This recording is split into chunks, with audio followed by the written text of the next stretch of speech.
Hi, this is Grace Power with My Gold Sugar, and this is the 8th video on a series of 10 videos on how to get started with sugaring. Today we're going to be talking about how to prepare the skin for sugaring to get the best results.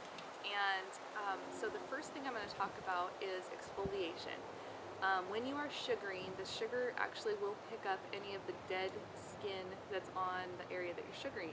So especially I've noticed on legs, when I'm doing legs, because it tends to be one of the least exfoliated areas of our bodies, it just has a lot of dead skin. So as I'm sugaring, the ball of sugar will actually start to turn white, and that white color is mostly the dead skin cells, that it's picking up while it's sugaring.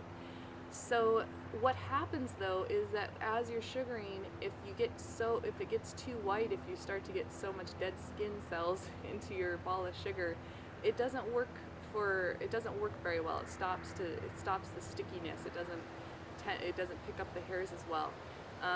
So then you have to throw that ball away and get another ball of sugar, and you'll find that you go through much more sugar because of the dead skin cells. So one way to have your sugar last longer, and going through less and less balls of sugar while you're doing the larger areas especially, is to exfoliate the skin prior. So most of the time, if people have kind of sensitive skin, you might want to do this the day before, so that you're not exfoliating the skin with like a scrub or something, and then the next day sugaring, which is also going to exfoliate the skin. So a lot of times I'll recommend to people to do it the day before or the night before in the shower. So one way to exfoliate, it's my favorite way to exfoliate, is to use exfoliation gloves. And I actually have a pair of these. Are the ones that I've had for a long time. But you just put the gloves on your hands, and these have kind of a coarse feeling. In fact, when I first started using them, I thought it was kind of rough, like it kind of hurt. And now my body's gotten used to it, and it didn't take very long, like just a few different times using it.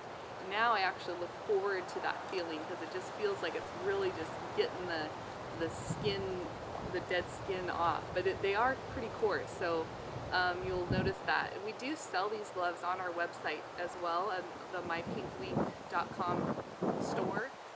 And so if you're interested in getting these gloves, they're $5, and they work really well, and they last a long time.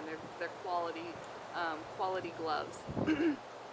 But I just love to use these, and you don't necessarily need product with them, but I usually do like to put a body wash with it. I just feel like it works a little bit better and smells better, and just kind of nice to have those bubbles and suds going along with the exfoliation process. But you can really use these once you get used to that feeling of scrubbing, you can really scrub pretty well, and just do like circles on your legs and on your arms, especially areas that you're going to be sugaring, but even the areas that you're not going to be sugaring, it's just a nice treatment. But especially if you're getting ready to sugar, you want to exfoliate. Even doing the face can help, and bikini area, any area that you're going to be exfoliating, go ahead and use the gloves on. So that's one way. Now if you don't have the gloves, you can also use a washcloth. A washcloth is actually pretty scrubby, and it'll get a lot of those dead skins off.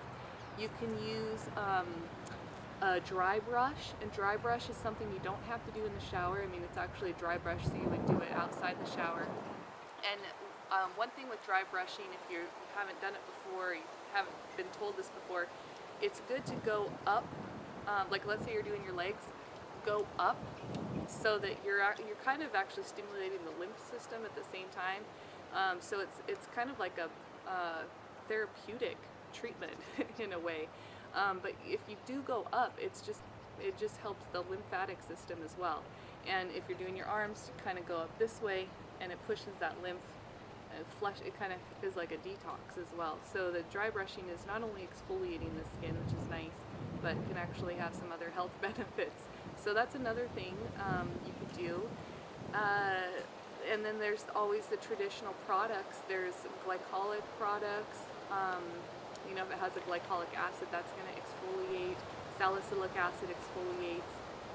Anything with a scrub, like a apricot scrub or pumice scrub, any of those things is great. The one thing that you'll keep in mind if you are using a scrub, you don't want to use the scrub right before sugaring, because most scrubs have like a oil in them, and the oil is going to make it so the sugar won't stick to the skin, and you do want the sugar to stick to the skin. In fact, that brings me to another point with preparing for sugaring, is to cleanse the skin of all oils, lotions, makeup, anything that's on the skin. You want it off the skin. And if you do have oils, you'll want to use soap or some type of detergent kind of thing. You don't want to just use water to get the oil off, because that's not going to really lift the oil or the lotions out of the skin. So using a soap or something, even something as strong as alcohol, just to make sure the skin is completely rid of any oils or lotions, because that's going to affect the sugar working and pulling the hair out. It really has to be dry and clean and free of any oils. One thing that helps with that, especially on sweaty areas of the body, like an underarm, a bikini line, or sometimes even men's backs or chests, they can just tend to sweat. You will want to put some powder on those, especially on those areas of the skin.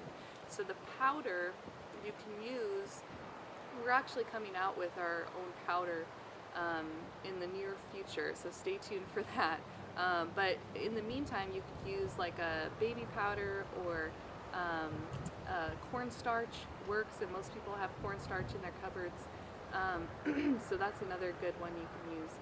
And the powder, mostly it's to dry up any body fluids, like a sweat under the arms and things like that.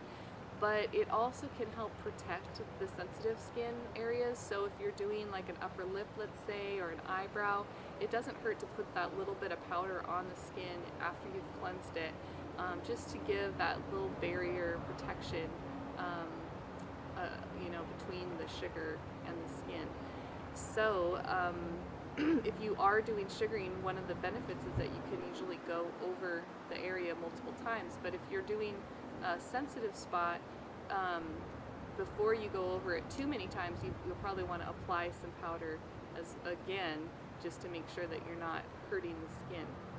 And if you're doing yourself, you're going to be able to kind of feel when you're sensitive and what hurts and what's not. If you're doing a customer, you're going to be wanting to watch for signs like redness in the skin. Of course, their reaction, or just asking them, is your skin throbbing, or does it feel irritated, or that kind of thing, because you don't want to go over and over so many times that you actually cause irritation or added inflammation.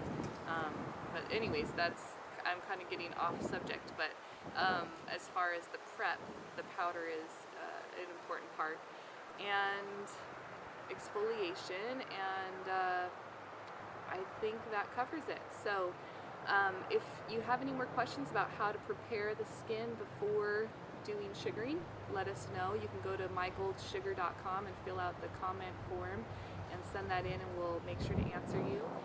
You could also call us on our phone number, it's on the website, or email us at mypinkwink1@gmail.com.